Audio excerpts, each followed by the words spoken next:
Thank everybody for tuning in to Plugged In Podcast. This is your host. This is Product. We got MOSSBERG MONTANA in the building. Y'all already know who this is. Y'all tap in, like, share, subscribe to the YouTube channel. Plugged In Entertainment Podcast. We got Tati in the building. Hi. And y'all know this is brought to you by Live Legendary Productions, my lovely fiance, Olivia Phillips. Y'all make sure y'all tap in with her. So we about to get into it. Everybody in the Charleston area, pretty much a lot of people know you pretty well, so I don't think it's a introduction necessary, but introduce yourself to the people, bro. My name is MOSSBERG Montana. You know what I'm saying? Producing in the Charleston city for quite a while right now. You know, just love music. You know what I'm saying? God put me here to do that. You know what I'm saying? Like, so I use my talent to get where I need to go at. So that's what we doing. You know. So let's go. You know. That's what's up, man. Yeah. Once again, we appreciate you for coming through, man. Yeah. What you in Charleston, you certainly are considered, in my eyes, a legend. Yeah. You know what I'm saying? You done had a lot of big tracks you produced. You done worked with a lot of great artists. I got a couple of them named. I knew you done work with K Camp, City Girls, Port Baby locally, Lay Low, Mr. Taylor. When you work with like people locally and you work with people that are at a certain level in the industry, is it the same type of experience? No, definitely in the same. No. Like, well, I mean, home is home. You know what I'm saying? There's pros and cons to everything. So, home, you know what I'm saying, be able to, let's say I rock with somebody in the city and we actually make a song that's here in the club. Like, I feel good to go to the club and hear my tag and hear all this and all that, especially we build a relationship. A lot of people who I have records with, we have relationships. Everybody think you just come get a MOSSBERG beat and then just want to done like, this be like beat number 4, number 5 when we finally come to our hit record, you know what I'm saying? So that's relationship. That's us spending time with each other, you know what I'm saying? Learning each other, doing all this and all that. So I don't necessarily get that in the industry, you know what I'm saying? But the industry is damn sure could pay more, you know? So it's like pro and cons and everything. Like, I like relationship too. It ain't all about money, but it is about the money, you know? So I can't really, they're not similar, but they both have their pros and cons, if that makes sense, you know? So. Well, industry-wise, locally and like out of South Carolina, who's your like favorite? Well, not really your favorite, but like what's your best experience? My best experience? Yeah, like working with an artist. Locally, it's always the first for me. You know what I'm saying? Because the first is that surprise. So locally, my first record been Lab Junkie Bounce. That was my first. I got 4 of them. I got Bounce, Clappery. I might be in timeout. I'm gonna say I just heard Facebook was just talking about that. Yeah, and that felt good. That one on my birthday too. You know what I'm saying? I released a record and then see them boys debating about that. I was like, all right, just feel like I get my flowers. God showing me like, hey, you are working hard, get your flowers. But I can say the biggest, but Bounce was the first. This is a regular person who just, you know, at his mama house making beats in the garage, and it's the first time you seeing a record that everybody dancing to. So that first is always gonna be the best experience. You know, that's how I feel. So Bounce for me, Lab Junkie Bounce, shout out to them boys. Like that been real. That feel good. I ain't gonna lie, I feel real good. So. Who are the most talented people you think, in your opinion, that you work with so far? Maybe lose sales behind them. No, and I didn't mean to I don't mean like just rank them. I just talking with you. Like a person you be like, yo, bruh is like talented as hell and just making music. Just all together. I can't think of the top of my head because in the former way, I don't want to say I like everybody, but everybody have the reasons why I like them. Some might be talent, some might be grind, some of the way how they spend money. So you're gonna have to kind of get a little bit more specific, like they raw, because I know people who ain't that raw, but they gonna spend that check and they gonna invest. I mean, like people with just raw talents that's like pertinent to making music. Like, you know, the people that just can make songs like that I don't work with. I like Boss. I like FSG.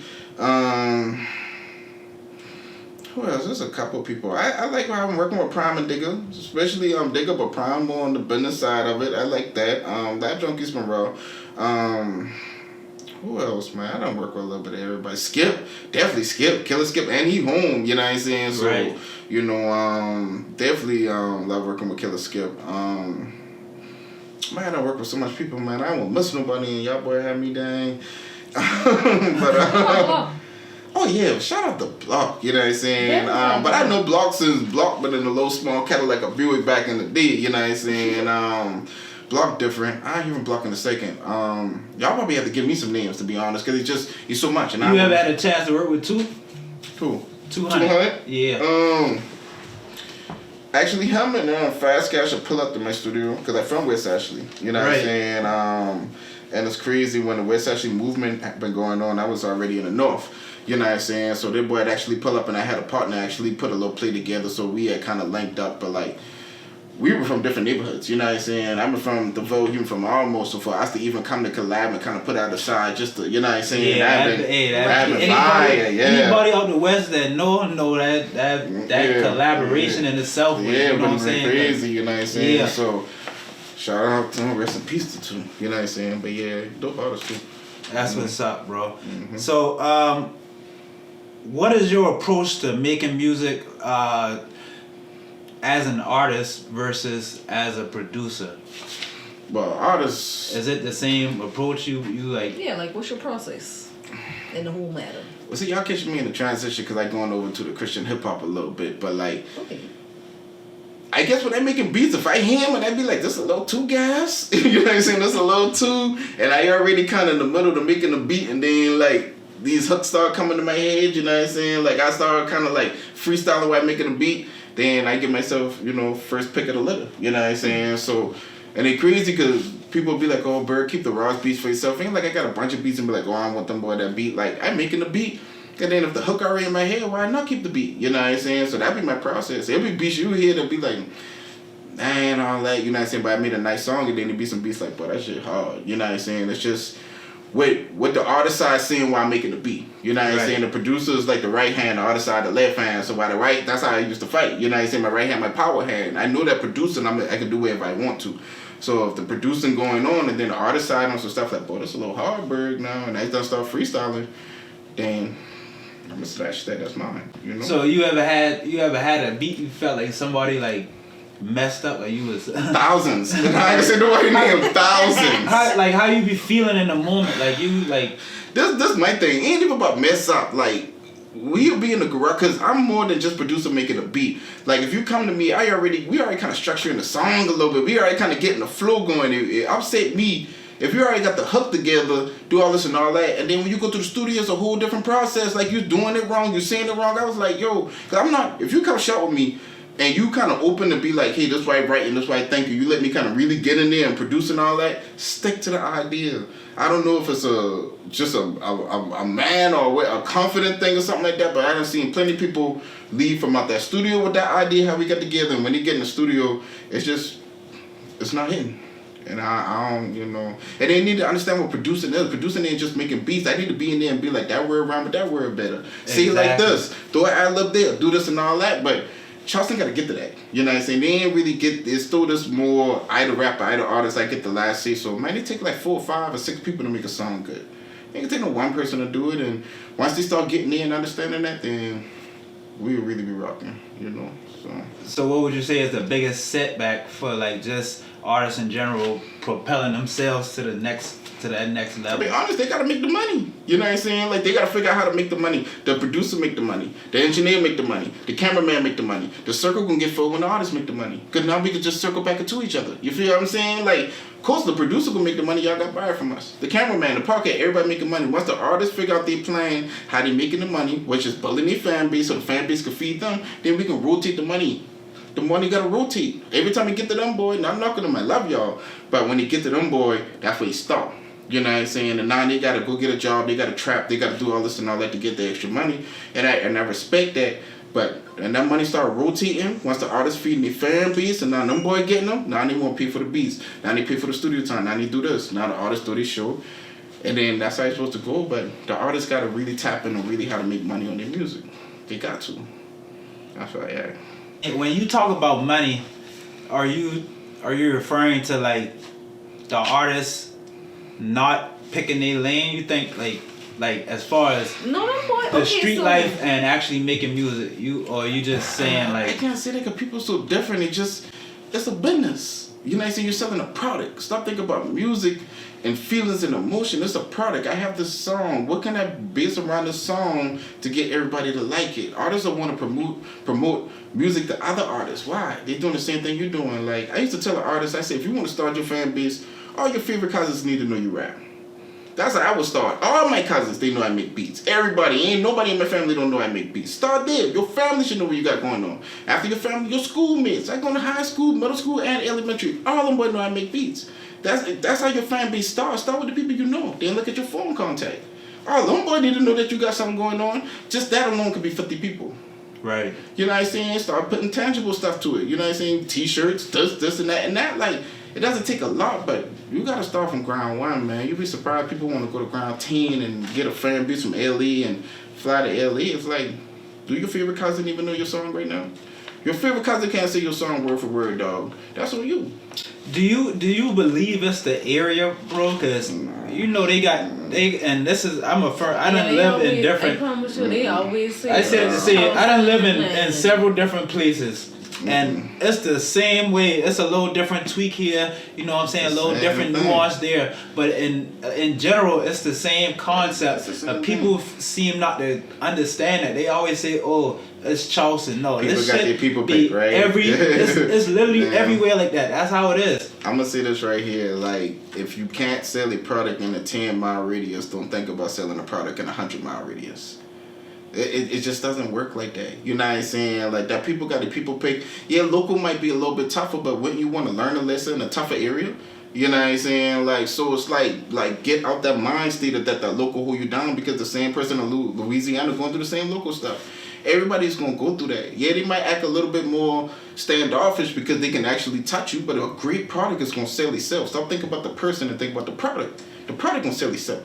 That's just like dope. You know what I'm saying? Like, that's just like anything in life. You know what I'm saying? The product gonna sell itself. Right. So think about the product and stop thinking about, you know, everything else going on, and let the product do what it do. It's like a small. It's like a pies. Like, I ain't even got that to say. Really, my question is, since you do the whole, like, and I wouldn't even really say it like the whole industry thing, because you say it's like low key what you doing everything in Charleston, and then it's like high key when you go out of town. Like, what's the craziest experience that you done? No, like, cause they done say that the industry real wild. So I mean, it ain't even wild. It's just about being on your shit. I done had niggas just try to steal my royalties. You know what I'm saying? Like local shit, groupie shit. You know what I'm saying? Like it's just about being aware, you know what I'm saying? I done had a couple people try to steal my royalties because I wasn't on business and wasn't on game about, there's a couple ways how producers get paid. It ain't just upfront money and just BMI. You actually got, I forget the name of it, but it's like 3 ways how we get paid. We get paid up front one time, and we get paid in the back end like 2 or 3 times. So everybody just always think about BMI and royalties, but there are the 2 ways that we can get paid. And I'll never forget this. I can say this nigga name, but he see the celebrity. He been like, I'm like, appreciate it, big dog, you know what I'm saying? And I had give a BMI, and he be like, did you get your get sound exchange? It's a different BMI. He be like, you get your sound exchange? And I'm like, what is that? This nigga erased the whole message. I was like, this nigga nasty. And now looking back at it now, that was another way how I was gonna get paid. So I was like, dang, you see that because you done cuff my shit. You know what I'm saying? And I know him again, you know what I'm saying? But I eat that. You know what I'm saying? That's cool. I ain't gonna rock with you no more. But I eat that. But knowledge, man. Knowledge. Like, that shit grimy as hell. You know what I'm saying? They gonna take advantage of lack of knowledge. You know what I'm saying? Like, so you gotta have your knowledge and know what you're getting yourself into, you know? I mean, but that's life too. That's life, that's anything. You know what I'm saying? So, but the music shit. That music shit, yeah, you gotta be on your own shit. You gotta know what you're getting into. You got to. And so what lessons have you learned from just being a producer, working with so many different artists, going so many different places? Like what's the common denominator you take from music that you try and apply to everyday life? Like trusting myself, trusting my ear, discipline, and never get to a point, like I was at one point that this had turned into a job and I almost didn't like it. You know what I'm saying? When I started making money, I went away from, you know what I'm saying, that it was fun to, I gotta make this certain type of money, I gotta be a business, I gotta do all this and all that. I'm just starting to get back to fun now. Right. When I was fun, I just been creating, I just been like, I doing all this, you know what I'm saying, I'm a movement, so make sure you're having fun with what you're doing. You know what I'm saying? Be on your business, get your knowledge, but make sure you're fun too. You know what I'm saying? Make sure you love doing it. You know, that's the main thing. You know. That's what's up. So, what was working with K Camp and the City Girls like? I don't think I did know the City Girl. K Camp shit was You just be like, do you just send your beats to them and them boy come by the beats? You ever like actually go get the, like you say, like produce and kind of person or whatnot? Well, Pee Wee, my first placement was Pee Wee Longway. Free Longway, oh right, my god! Yes. Shout out to Longway, Free Longway, yes. So I met him in the A through actually Too Official. He was a promoter for Dirty Dave at the time, and I was in Atlanta just like anybody else, and I saw Dirty Dave truck. Me and Dirty Dave never worked personally, but around the time when he was turning up, I was turning up too. So I saw the truck just like anybody else. I'm like, I'm in Atlanta, see what this nigga got going on. But it was his promoter in the truck, and he was like, oh, you MOSSBERG? He was like, I just heard your name all over the radio. They been going crazy, blah blah blah. And he actually helped me out with Pee Wee. And the crazy thing about it is, when we went to the studio session, Young Thug was just releasing music. Young Thug was even hot. He was a little boy. I always tell people that story. I was like, man, this little nigga coming here. Nigga had on Timbs and like a light blue dinky pants on. I'm just saying, ain't even matching. You know what I'm saying? Like low boy, like he run me my low boys at my hood. You know what I'm saying? Just gambling, talking shit, see we had going on and shit. But I always remember Too Official. Like, remember that little boy you seen in the studio? He said, that little boy hot. He said, watch this. And when you go in Atlanta, they used to have mixtape shops. They used to have shops you can get mixtape. They be like, who the hottest nigga in the streets right now kind of coming up? They be like, man, there's some little boy named Young Thug. You know what I'm saying? He had a white and red CD. I always remember this shit. And I promise you, like 2 years later, gone. I was like, damn, I just been in the studio. I didn't even think about it. You know, I didn't think about it. He, till this day, they got like 2 records on my beat, never get released. But Pee Wee, that's hard. yes, that been hard because I've been in there. And one thing with Atlanta niggas, them niggas sleep throughout the day. Pee Wee and wake up till like 11 o'clock and then this day start. 11 o'clock at night. So literally, we in the studio 4 or 5 o'clock. I'm knocked out. They gas up. Them boy did like 5 or 6 records that day. You know, and that was a good experience. You know, since they had to work. You know, free long way for real. No, for real. Yeah, I'm one of the first people who really put some paper in my hand. I ain't gonna lie. When did you start? Like, what year you start making music at? I mean, I started. I'm 9. I'm 38 now. So it being like when I started being MOSSBERG or when I started like making music. when you start really taking it serious to be like, yeah, this is something I might want to pursue. I took it serious. There's levels to it because. Alright, so Bounce for 2010. So I know I got real hungry around 2007, 8, 9.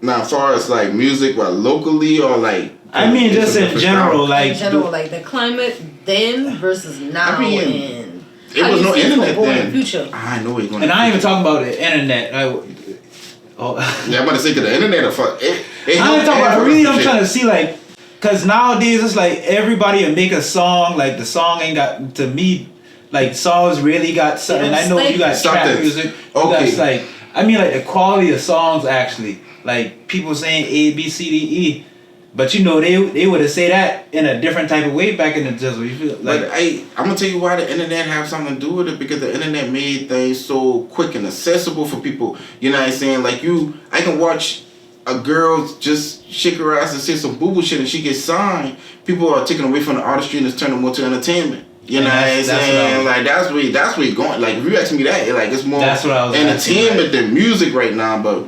Like history always repeats itself, so it's going to reset eventually. So? And yeah, it always does. Like that's what sampling music. Like some of these songs you can't sample them, but I sampled them just 7, 8 times. Right, but yeah, like I know listening to Meg album. Like just now her new album. She done. Oh, that's music. No, it's crash out. It's good, but it just ain't first Meg. You know what I'm saying? Exactly. When first Meg come out, like it's just like because Meg money ain't gotta do all that no more. You know what I'm saying? Like she might just find a niche. Like I said, it's turning more entertainment. It's like wrestling. Yeah. You know what I'm saying? Niggas ain't really think about wrestling moves right now. About how many fans I can get because I got the muscles or I do good. Like music is turning into entertainment right now. Right. You know? So it just that come with the game. Like nigga trapping, he got a little bit of money, got a little bit of chain, and just happened that your song sound half decent and alright, and you already got some love in the city. You might go before a nigga who really writing some real shit and really going. Like it's more entertainment right now, and it's sad, but it is what it is. You know. What's so what led you to making your God Made a Way for Me song? First of all, I want to say yeah, like what's the switch for you to put a song out like that that's, to me, that's bold anyway. Not bold, but it is bold. You know what I'm saying? I guess bold, especially where we located at. You know what I'm saying? The sound is completely different, which I think is amazing. I love different stuff, you know what I'm saying? And the song actually got a purpose to me. And I'm not knocking nobody who make trap music and nothing like that. But all I'm saying is, after a while, trap music don't. Now today, if I put a trap song, it don't hit the same. it don't do nothing for my emotions. You know what I'm saying? Like, and so the question I want to ask is, like, what space were you in mentally where you'd be like, yo, I wanted to drop that? Did you already have that in the vault, or you just made that recently, or what? Made that recently. I was already kind of making like gospel, kind of like hip hop records, like in the past year. You know, just being on my God journey. You know what I'm saying? And we'll talk about that a little bit more later. But I thrive off being against the grain. You know what I'm saying? Like, I don't mind kind of like standing outside from the crowd. I always see this little picture on Facebook when you got thousands of people going that way, and then you got that one person going. I always see this picture. And I just like, I thought about all the same things you're thinking, like, dang, boy, like, how them boy gonna react? Because, you know, ain't nobody really doing this. You know what I'm saying? But then I get excited about that at the same time. Cause I'm like, boy, if he hit, ain't nobody can say I sound like nobody or nothing. I ain't copying, I ain't doing nothing, dog, over you on your own. You know what I'm saying? So I thrive off kind of being a little bit more separated from everybody else. And then, honestly, because it's an Afro beat, honestly, I've been telling people, I was like, dog, if I go to the BT, we'll take a side from the island anyways. You know what I'm saying? So, like, I might as well play on my Kichi. You know what I'm saying? Like, you know, I can sound like New Orleans or do all this and all that, do all this stuff. But honestly, I'm pretty sure back in the day, they been hitting the Congos and doing Afro beats anyway. So why they ask me where I'm from, they be like, you sound like you're from the island. Well, it just happened that my song that I rap in God, who the highest source, also sound like an island song. You know what I'm saying? Why not? You know? Right. You know, so... So what led to your transition from doing like trap beats to going to gospel rap? Well, I still do trap beats now. I'm gonna twist it. I know that, but like, as far as really getting into it, it just, man, I just felt like I just get to a point in life that I just don't want to put a smile on God's face. And you know, listening to my pastor, it was 3 things. It was like serve God, use your gift to uplift the kingdom, and then help another person heal. And while I was figuring out the 2, it was only one gift. You know what I'm saying, that I really had. That I'm like, I gotta give this. Ain't nothing else. I can pump fake and act like it. Just like, oh, I can draw and all this. No, it don't music. So is you really willing to sacrifice that? And I just been like, well, I'm gonna do it. And I just been like, God, I'm gonna be a little ratchet with it. I ain't gonna curse, you know what I'm saying? But I don't wanna be like the original Christian hip hop rapper, you know what I'm saying, and spitting bars and sound like Eminem. I'm like, God, let me get down on these beats a little bit, but I'll say a word. And I felt like God, I'm like, bet. You know what I'm saying? So, I think listening to the song, like I think the song raw to me. The song raw for real to me. But I listen to that type of music. You know what I'm saying? But also, what I will say is, you using the Afro beat. I think that give it a little more. You know what I'm saying? Feeling and emotion to it. I think people can grasp onto that a little more. You know what I'm saying? Than the regular. Because when you listen, if you hear a Christian rapper, you would never be able to tell it's a Christian rapper unless you literally listening to the words. Yeah, but that song, you know what I'm saying? I think it just got that feel where it don't feel too Christian-y, you know what I'm saying? But at the same time, it ain't really like sound like an actual rap song, like you say, like an Eminem type song. Right. Which to me, that's what I hear from all Christian rappers. That's all I hear from everybody. You know what I'm saying? I think that'd be certain type of beat, I think that's the line that be throwing people off, because it sounds just like rap, but you just, you know what I'm saying? So, but I know recently I seen D1 making songs and stuff, and I like his little wave he on. That's another rapper. Where you from? I never heard of him. Where you from? Down here? I ain't know where bro from somewhere. He got a nice little following though, light skin, kind of like J. Cole a little bit, got locks. Okay. But he do Christian rap. Okay, check him out. But he got some, D/1. Alright, but yeah, I used to rap too, and like the music I've done made, even though I listen to my songs now, it's like, I can say it might be catchy, you know what I'm saying? I like it, but it still don't do nothing for me, you know what I'm saying? Like, I'd be like, bro, what are you talking about? You still ain't really talking about that. To the God side, bro. Listen, I love it. The interaction it's different, bro. I ain't gonna lie. I released that thing on my birthday too, you know what I'm saying? So it just been like, man, it's just different. I ain't gonna lie. I've been on the high ever since, you know what I'm saying? Because I'm like, that's me. Ain't nobody can take nothing from me. I ain't keeping nobody see, you know what I'm saying? Like, you ain't gotta like it, you know what I'm saying? I'm still do it anyways, you know, so that's why, yeah. Right, that's what's up, man. We I commend you for that, because I promise you, most people gonna have their little thoughts and their inhibitions about stuff and be so skeptical of the change, man. and I feel like if you're a real fan of music, like you would respect a good song regardless. Right. Like Exactly. a good song, I respect regardless. You know what I'm Right. saying? If it's my type of music or not, I still respect. You know what I'm saying? A good song. Like so I don't know what you think about Kodak, bro. You think Yak like you Kodak need to come back to God too.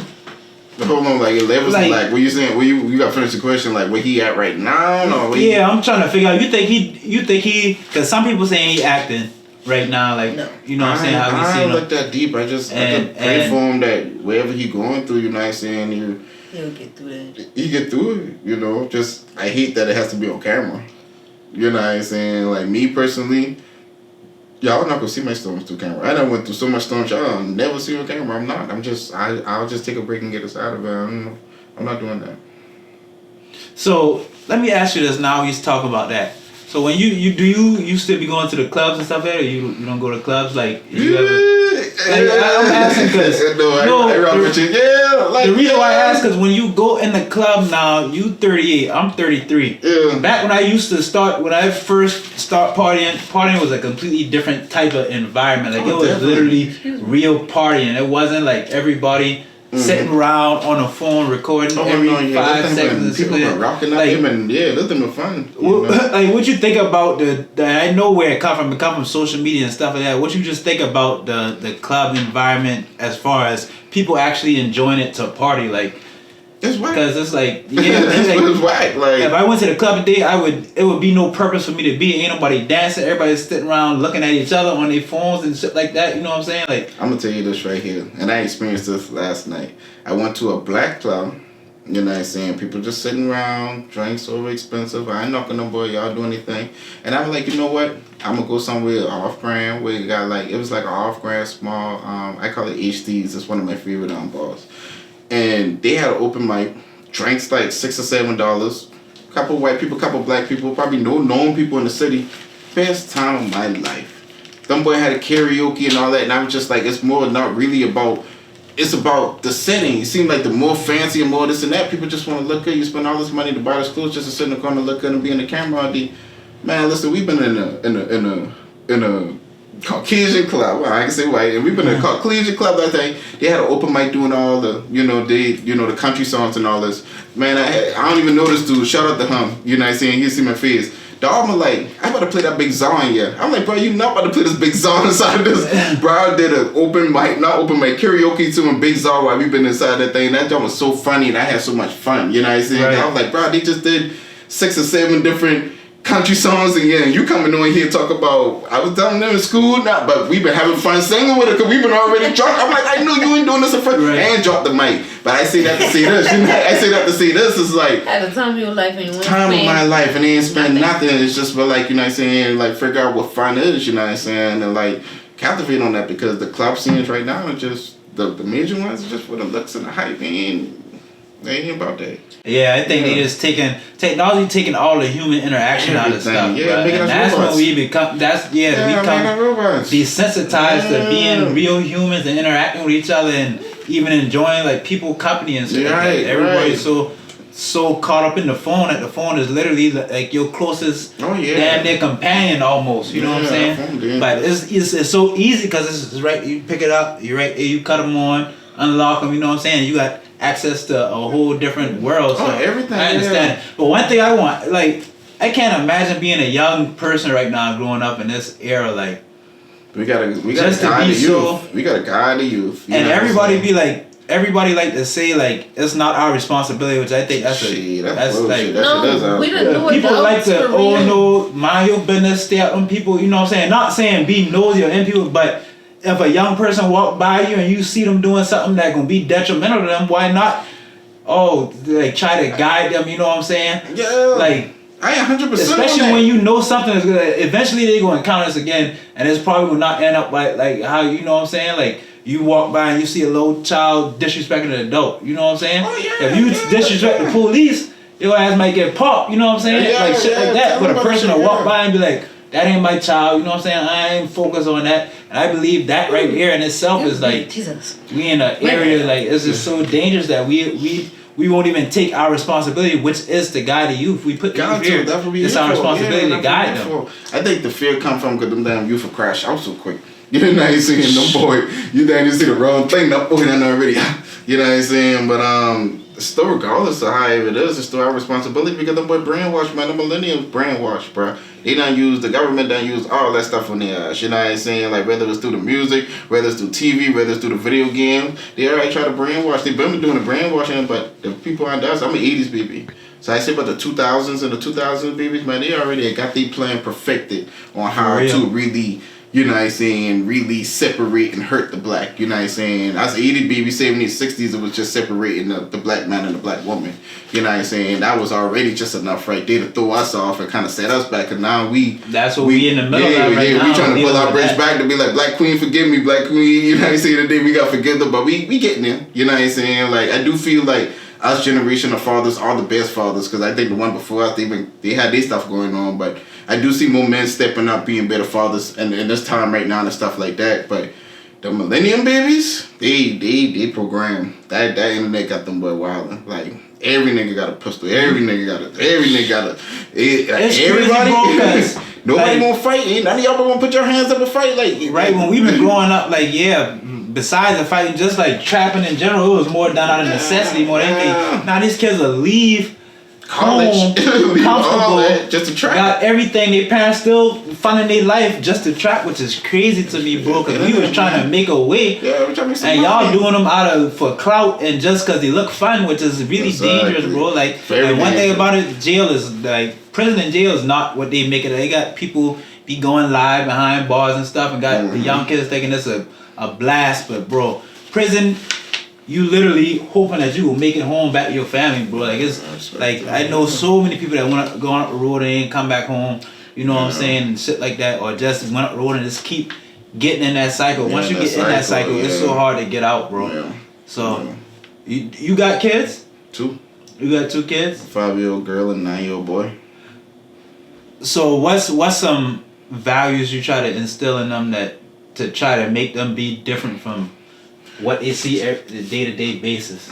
Well, my boy and my girl, they like night and day. My boy is more like, he more the softer side of me, you know what I'm saying? He got the superstar in him, he's a superstar soccer player, you know what I'm saying, since the age of 6 or 7, jobbing out there while the little kids been just trying to figure out soccer. He been averaging 3 goals a game. He already got that super side of him. My baby girl, she more that angry kind of, you know, but that might just be the girl-father relationship. She's just more, she's very clingy to me, she's very, but one thing, I can tell you one thing that I tell my baby girl every day. I tell my baby girl that she's beautiful. I don't care how she looking, you know what I'm saying? I tell her beautiful girl. I say, ain't no man gonna just tell you beautiful and you gonna give up everything you got. I tell my baby girl she beautiful every day. Every day. You beautiful, baby, because it could take more for a man to just say you beautiful to have you. So I'm gonna let your daddy put that inside you right now. She's 5 years old, I tell her she's beautiful every day. You know, so just installing certain things that I think they need. My boy, he gonna be a boy, like, you know what I'm saying? Like, he gonna be mama boy anyways, you know what I'm saying? But my boy, he feeds off my talent, and I see that he got the more superstar kind of drive that I got. But my girl, I don't say it's a little bit more important, but I just a little bit more kind of eyes on a little bit. I haven't seen her special talent yet. Right. I see Christian's special talent, like whether it's soccer, he makes songs with me, like he can kind of just, he like me, if he likes something, he can be great at it. Because he literally just quit soccer because he just want to do football. And I was like, dawg, you averaging 3 or 4 goals a game. You a starter the whole line. He was like, I don't want to do that, daddy. Soccer players make a lot of money, and it's easy to become a soccer player than it is to be. I noticed that he ain't been chasing the, you know, in the hype. Like, I watch him, his highlight game, he scored 7 goals. That's crazy. You know what I'm saying? And then just say he didn't want to do it no more. And then now say he want to come back. I was like, you know, you tripping, but I mean, keep him exposed to all things so he can accomplish whatever he wants to, but just keep him focused on what he's good at for real. And that's the hard thing, because it's like parents sometimes do want to live their second life through their kids. Mm-hmm. You know what I'm saying? So it's like, I'm kind of like, you know what I'm telling him, mom had more of that attitude. I was like, man, bump that, man. Like, force that nigga to go in soccer. He already being a star. So we kind of challenge each other with that, because she's more open. Like, I just want him to experience and all. And I'm like, if he's already great there, he's already a star here. Can you imagine if we just apply it there and take it there? So that'd be our little it ain't really be no like fussing and all that, but it's just more a man perspective and a woman perspective of how we should push a child, you know. So we be going through little conversations like that and stuff. So when you think about your daughter getting older, what are some things that you would like specifically tell her, or any young lady for that matter, about their bodies and the value of their bodies and just dealing with men in general? That's a tough one. That's a good subject. That's a great subject, a subject that I ain't even ready for. My baby girl 5, you know. But just respect yourself. You know what I'm saying? Like, you know, I meet a lot of young ladies. I dated a lot of young ladies that didn't have that confidence. I want to say, I'm gonna use confidence. You know, and by the confidence being gone, open them up to a lot of things that like open up a lot of voids that allow certain things to come through to fill that, but it never was that self-confidence. You know what I'm saying? So I'm like, hey, if you're young, find what you're good at, love yourself, you know what I'm saying, and feed off that energy, because as soon as you stop loving yourself and then you ain't got nothing going on for yourself, any little tangible thing that somebody give you, you know what I'm saying, you're going to grab onto that and you're a prisoner to that. So if a man giving you money, then you feel like that. Or then you feel like you got to sell yourself, they need that. Or if you feel like you got to be a stripper, they need that. You know what I'm saying? And I'm not knocking nobody for their route, but like, make sure you get to self-love, self-confidence. That self-love is very important, especially for the female community. You know what I'm saying? They were stripped from that, rather abuse or rather fathers not being around. And I'm starting more learning that too, to be a little bit more patient when it comes to our queens, because they going through a lot too. My fight used to be like, hey, we the dangerous species. We a black man. Every time we leave out this house, if we ain't a copy, a nigga could kill us. But black women went through more mental traumas and abuse and stuff like that. So like we have more physical stuff. We got beef in the hood. There's that. Cops don't like us. You know, Mike can't get a job because I black and all that. But women, I think they went through a little bit more mental stuff. You know, so just being a little bit more patient with them and tell them, boy, you know, love yourself. You know, that makes sense. So on the flip side, what would you tell your son about what the true identity of a black man is? You gotta be a beast. You gotta a gentle giant. Gentle giant, great word, because I think that us men don't have no problem turning that grind on. We gonna get to that certain point that we just like, we gotta go. Whether if it's a breakup, whether if it's lack of money or something like that, we don't mind recreating ourselves. You know what I'm saying? We doing all this and all that. But it's that balance of grind and all this and all that, but also having emotional intelligence. I ain't gonna say man have to be emotional, but if you got that emotional intelligence, then you know how to control it when you really in your feelings. But let's say you in your feelings, then you got $1 million business and damn near you got $1 million conversation in 5 minutes. But you're in your feelings because you're beefing with your baby mama. Emotional intelligence is going to help you how to handle it. You know what I'm saying? Like, I kind of shitting at my baby mama right now, but I know I got to talk to the dog and get this plea. But I just can crash out on both of them, boy. Fuck them boy and fuck them boy. I can just smoke some weed and do all that. Have the emotional intelligence, be like, all right, I got 5 minutes to cool down. Let me smoke my blunt, let me take a shower, do all this and all that, still handle my business. I think black men need more emotional intelligence. I ain't gonna say just emotional. Just be like, I recognize I'm angry right now. I got business to handle. Cause that's how niggas will crash out sometimes, you know what I'm saying? You in your feelings about something and then you damn handle something else. Most of the young kids are. Yeah, you know what I'm saying? So it's like, all right, I got a little 5-minute window. What I can do to bring them emotions down. You know what I'm saying? I just think us as men need to learn how to deal with our emotions, because we already got that grind. Right. You know what I'm saying? We've been grinding forever. We've been doing that. It's just more like handling on a mental level, if that makes sense, you know? So. 2 minutes, 2 hours, 2 days. If it don't matter after 2 minutes, it's not gonna matter after 2 hours, and it's damn. And I can't even say that because it couldn't matter, but you still can't. We gotta learn how to not. You can't. It's You can't balance. You can feel it, hard. but you still gotta do the main objective. It still could matter because a lot of stuff we deal with is reoccurring or it's not gonna go away. Right? You know what I'm saying? It's more stuff coming from that. But it gotta be like one of them situations that you gotta understand the weight out first. You gotta understand the weight of the situation before you deem that you have to leave it alone or deal with it The problem is with the man is like even when it comes to we might just not have the time. You know what I'm saying? We got complex life and all that, so it's like women, I give y'all boy that y'all will take that time and figure out what this emotion is. It's like, all right, I gotta go to work, I gotta do that, exactly. I gotta do that, I can't, and I don't like sitting in my feelings. You know what I'm saying? This feeling gotta go. You know what I'm saying? I don't want to transfer it to nobody. You know what I'm saying? And I feel like that's what the old schools used to do back in the day. You hear the stories of old school get fired for job, now you want to beat a child. You know what I'm saying? Like, but really they just ain't what sitting there feeling. I done get fired. I walking home. You know what I'm saying? Either I will go to the bar or I want to take them out and then right. We got to learn how to compact that emotion, handle that thing, which get it off. Even more so important for us to be in them kids' lives, man, because that's I for the most part that be the difference maker in young men, black men. The difference between the kids. I had my dad in my life, so I understood how I watched him having to deal with a million different things, but still got to go to work, still got to make sure the house taken care of, and like not immediately always reacting off. Although he did have a anger problem, which you're supposed to, but his anger problem came from his upbringing, which he tell me how his mama was. His mama was like how. So I understand how it's so easy to kind of sweep your feelings under the rug and not, you know what I'm saying, feel them. But I don't think that's the route to go either. We gotta understand, yo, I might be hurt. You know what I'm saying? I'm going through this heartbreak or whatever. So I can feel hurt, but at the same time, I can't be hurt to the point where I ain't getting out of bed to go take care of my manly duties, or now I'm being bitter towards this person. My mama called me, you know what I'm saying? Now I snapping at my mom and stuff like things like that. But it's called projecting your feelings. And people need damn therapy. People be acting like therapy damn crazy. I don't got therapists and I ain't in church, dog. Like, black people need therapy. So and this we gotta wrap it. We run out of time. What I do want to end on. I want to ask you, what is that? What's that experience like for you going through therapy? Therapy, man. Therapy was it because I know the road that I'm going to. You know what I'm saying? It was required. I got too much back trauma. You know what I'm saying? Like we got to clean that closet out. So like she give me like an hour. I tell you everything. Boom. I mean like boom, boom, boom, boom, boom, boom, boom, boom, boom, boom. Because I need to learn how to deal with that because I could be dealing with something right now and thinking that's the emotion now, but I could be pulling from the past. You know what I'm saying? So it was just really about me just really cleaning out that closet and just giving some space for me to just like mentally be a little bit more free.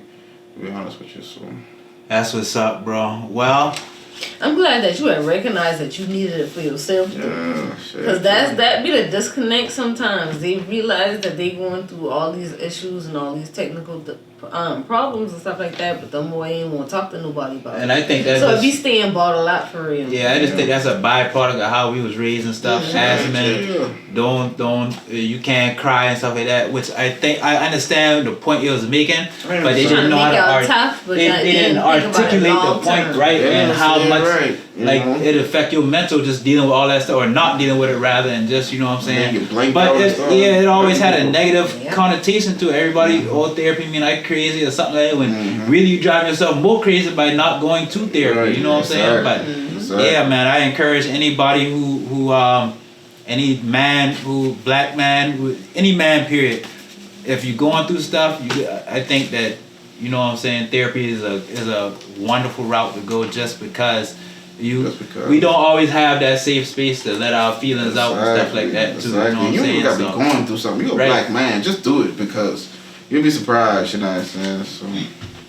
Well, we gotta wrap it up, bro. We thank you so much. We appreciate you for coming through. Once again, it's MOSSBERG Montana. He everywhere on all type of tracks. He done work with some elites. He work with a bunch of local artists. Y'all make sure y'all tap in. Countless people. You want to shout anything out, bro?